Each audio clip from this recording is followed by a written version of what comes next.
Hey friends, it's me Suraj again, and in this video I'll be showing something more about variables, all the types of variables and how do we use variables, and also about the escape characters.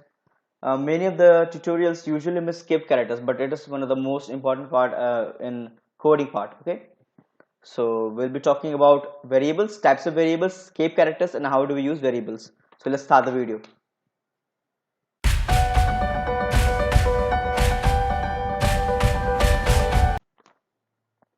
Okay friends, now you can see that here I've defined a simple variable where I is equal to 10 and document.write print I. Let's see what is the prints. I'll save it and try to print it.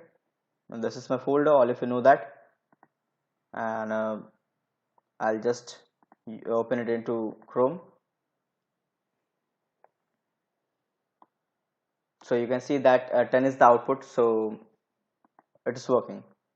Now I would like to write something here. I'll use comments, and there are 6 types, sorry, of variables. First one is integer, second float, third string, fourth null, fifth undeclared, and sixth is boolean.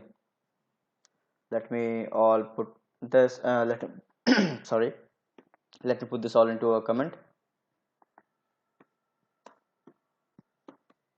So it is now in 2 comments, so the compiler will not read this.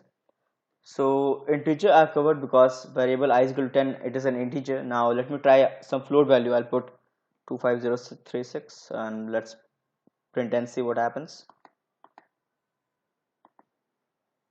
So you can see that the same variable is also working for float type. Now let us check some strings.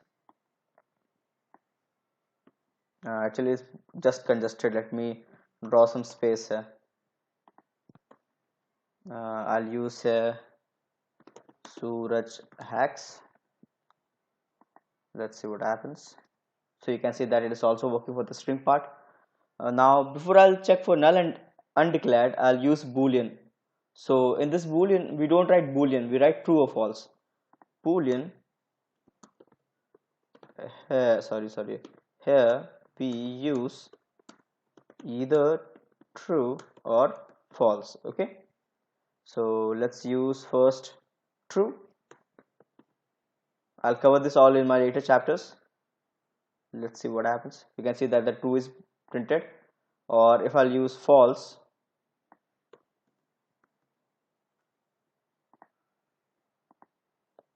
then the false is printed. Let me draw some more of the space here. So you can see that I've cleared something about integer, float, string, and boolean. Now we'll be talking about null. What is null? If you don't define any value and want to say that this value is nothing, this value is nothing but just nothing, so instead of nothing you can use null here. It also means nothing. So let's compile and see. You can see that null is being printed because variable I is null and you'll get null value, which means nothing. Now let's try for undeclared.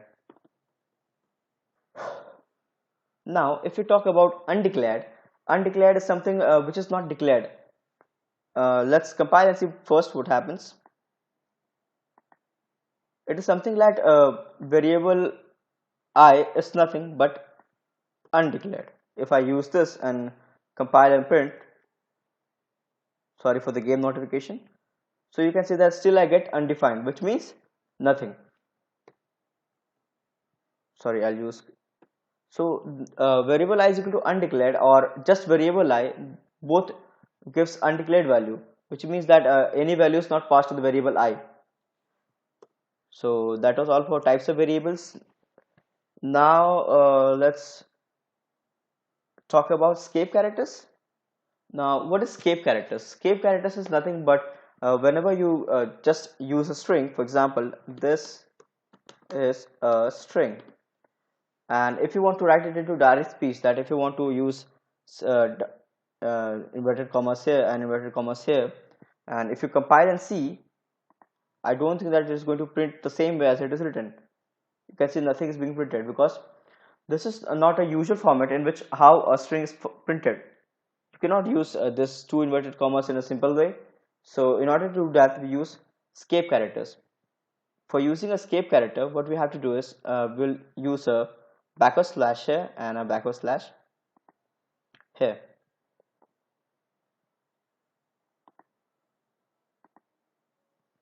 Sorry, I think I've made a mistake. I'll use the backward slash here. Now let's see.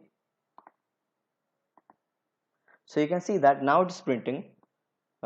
This is a string, and here string is double inverted. Here the string is inside the double inverted commas. So now it is of the direct speech. So this is how you can use escape characters, or you can even use like this.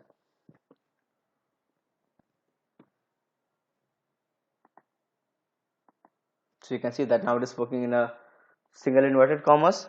So this is how you write escape characters, or you can even use call it as, what do we call that, direct speech in English grammar. So that was all for the variables, types of variables. Now let me show you how exactly do we use variables. Okay, for example, if you're having I is equal to 10, sorry, I is equal to 10, and where y is equal to 20, and here we write, let's write here, where c is equal to I plus y semicolon, and if we print c here, so you can see that the sum of I and y is being printed because I've just used c. So this is how you can go for printing and adding, and it is of the very simple way you can learn JavaScript. So that was all for this video. If you like this video, share this video. Then you can even subscribe my channel if you like this video completely, and stay tuned for the latest updates. Thank you.